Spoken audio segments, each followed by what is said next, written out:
நாம ஆட்சிக்கு வந்து சரியா 40 நாள் ஆகுது. அதுக்குள்ள என்ன செஞ்சீங்கன்னு கேட்குறாங்க. ஒரு லிஸ்ட் ஒன்று சொல்றேன் கேளுங்க.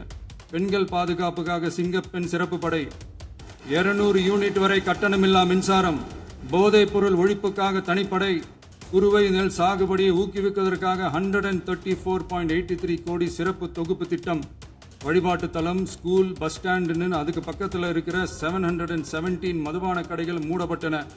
அங்க வேலையில் இருந்தவர்களுக்கு வேறு கடைகளில் வேலை, கவனிக்கப்படாமல் விடப்பட்ட அம்மா உணவகங்கள் புதுப்பிக்கப்பட்டன. பத்திரப்பதிவு துறையில் பகல் கொள்ளைக்கு ஃபுல் ஸ்டாப் வைக்கப்பட்டுள்ளது. வருகையில்லா ஆவணப்பதிவு முறை கொண்டு வர உத்தேசிக்கப்பட்டு செயல்பாட்டில் உள்ளது. அரசு மற்றும் தனியார் மருத்துவமனையில் ஸ்கேன் மையங்களில் கருவுறுவதற்கு முன் மற்றும் பின் ஏற்படும் தவறுகளை கண்காணிக்கவும், மருத்துவ நிறுவனம் முறைப்படுத்தும் சட்ட விதிகள் பின்பற்றப்படுகிறதா என கண்காணிக்கவும், மருத்துவ மற்றும் ஊரக பணிகள் இயக்கத்தின் பயன்பாட்டிற்காக 40 புதிய வாகனங்கள் வழங்கப்பட்டுள்ளது.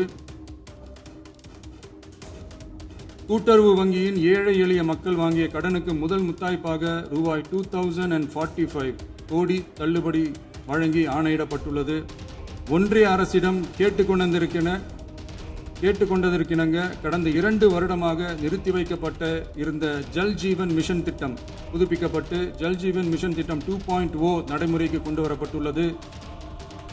18,500 கோடி அளவில் உறுதியளிக்கப்பட்ட காஞ்சிபுரம் மாவட்டத்தில் மைய விரிவாக்க திட்டம், கோயம்புத்தூரில் மின்னணு பொருட்கள் மற்றும் மின்னணு அமைப்புகள் உற்பத்தி திட்டம் மற்றும் திருவள்ளூர் மாவட்டத்தில் காட்டுப்பள்ளி LNT கப்பல் கட்டும் தளம் விரிவாக்க திட்டத்திற்கு ஒப்பந்தங்கள் போடப்பட்டுள்ளன.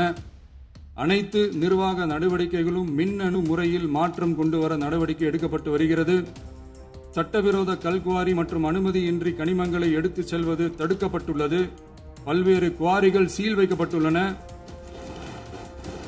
கனிமங்களை கண்காணிப்பது, எல்லைகளை நிர்ணயிப்பது மற்றும் ஆளில்லா விமானம் மூலம் அளவீடு செய்வது போன்றவற்றை செயல்படுத்துவதற்கான பணிகள் மேற்கொள்ளப்பட்டு வருகின்றன. அனைத்து துறைகளிலும் அலுவலர் தலையீடு இல்லாமல் லஞ்ச லாவண்யமற்ற தமிழகத்தை உருவாக்க அனைத்து நடவடிக்கைகளும் முடுக்கிவிடப்பட்டுள்ளது.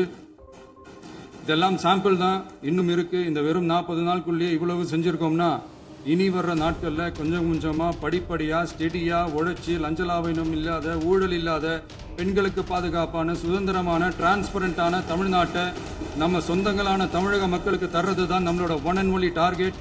கண்டிப்பாக அதை நிறைவேற்றியே காட்டுவோம். 8 கோடி மக்கள் நம்மளோடு இருக்கிறப்போ ஏங்க அதை செய்ய முடியாது?